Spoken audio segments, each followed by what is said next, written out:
Kannappa teaser ఎలా Kannappa teaser గురించి మాట్లాడాలంటే ఫస్ట్ ప్రభాస్ గురించి మాట్లాడాలి. ఇప్పుడు ఎక్స్పెషల్లీ టీజర్ చూసిన వాళ్ళు అందరూ కూడా కింద కామెంట్స్ ఏం చేస్తున్నారంటే ప్రభాస్ కోసమే ఈ టీజర్ చూసిన వాళ్ళు ఒక లైక్ చేసుకున్నారు. అంటే ఇప్పుడు కన్నప్ప గురించి విష్ణు గురించి ఎవరో మాట్లాడరా? నేను మాట్లాడాలి అనుకుంటే నాకు ఒకటే బాగా నచ్చింది శివ శంకర సాంగ్. టీజర్లో నాకేం కనబడదు. నాస్తికుడిగా ఉన్నవాడు ఎంత రౌద్రం కనబడాలి, ఎంత కోపం కనబడాలి, అదేం కనబడాలి.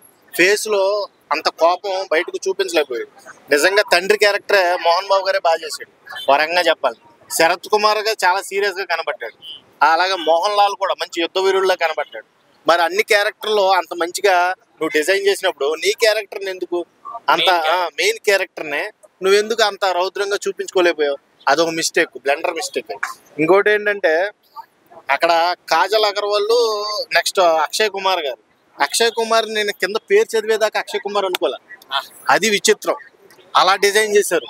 నాకు అది ఎంత కామెడీగా అనిపించింది అంటే కింద టైటిల్ పేరు సబ్ టైటిల్ చదివిన తర్వాత నాకు అర్థమైంది, ఓహో అక్షయ్ కుమార్ ఇతను అని. అంత ఏ టెక్నాలజీని వాడడం ఎందుకు అనిపించింది నాకైతే. ఇది ఆర్టిఫిషియల్ ఇంటెలిజెన్స్ నే బాగా ఉపయోగించుకున్నారు. నాకైతే ఆ సెటప్ అంతా చూస్తే కృష్ణకాంత్ బ్యాక్ సైడ్ తీసారేమో షూట్ అనిపిస్తుంది. నిజంగా అలా అనిపించింది. సెటప్ లో క్లియర్ కనబడుతుంది బ్రో. 50 కోట్లు పెట్టి హనుమాన్ సినిమాని గ్రాఫిక్ చేశారు. ఎవడైనా సరే గ్రాఫిక్ ఎంత పేరు పెట్టమని, హనుమాన్ బొమ్మ నుంచి చివరి అరికాలు వరకు కూడా ఎవరు కూడా గ్రాఫిక్ అనేదే మైండ్ లో రాదు. అంత రియాలిటీగా గ్రాఫిక్ చేసిన వాళ్ళని మంచి టెక్నీషియన్స్ పెట్టుకోవాలి. ఇప్పుడు అసలు ఎంత మంచి అవుట్పుట్ ఇచ్చాడు. 50 కోట్లలోనే 500 కోట్లు కలెక్ట్ చేసింది. మరి నువ్వు 500 కోట్లు పెట్టినప్పుడు టీజర్ లోనే దొరికేస్తే ఎలాగా నీ మిస్టేక్స్? సినిమా మొత్తం ఇంకా ఎన్ని మిస్టేక్స్ ఎదుగుతారు? అర్థమైందా?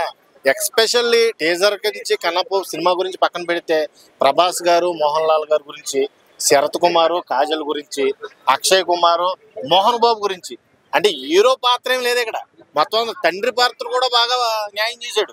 తండ్రి కూడా శివభక్తులు ఎక్కడో చోట ఉంటారో మనం సంరక్షిస్తూ ఉంటారని ఒక డైలాగ్ చెప్పి, ఆయన పాత్ర బాగున్నంత అంత టీవీ నీలో ఎందుకు కనబడలేదు నాకు ఇప్పుడు అర్థం కాలేదు. మోహన్ బాబు గారి మెయిన్ రోల్ అయినా బాగుండన్న ఫీలింగ్ వచ్చింది టీజర్ చూసిన తర్వాత. తండ్రికి మెయిన్ రోల్ ఇస్తే బాగుండు, ఇతనే ఏదన్నా సైడ్ రోల్ చేస్తే బాగుండు అన్న ఫీలింగ్ అయితే క్రియేట్ అయింది. ఏదేమైనప్పటికీ మన రుద్ర అలా ఒక్కసారి కనబడి వెళ్ళాడు, హాయ్ నేనున్నాను ఈ సినిమాలో అని. చాలా ఎక్స్పెక్టేషన్స్ అయితే పెరిగినాయి. ఖచ్చితంగా ప్రభాస్ ఫ్యాన్స్ అందరూ కూడా హ్యాపీగా ఫీల్ అవ్వాలి ఈ విషయంలో. రుద్ర ఒక సన్యాసిని, ఒక నాస్తికుడిని మార్చే విధానం ఒకటే మనకు దీంట్లో కనబడుతుంది టీజర్లో లైట్గా.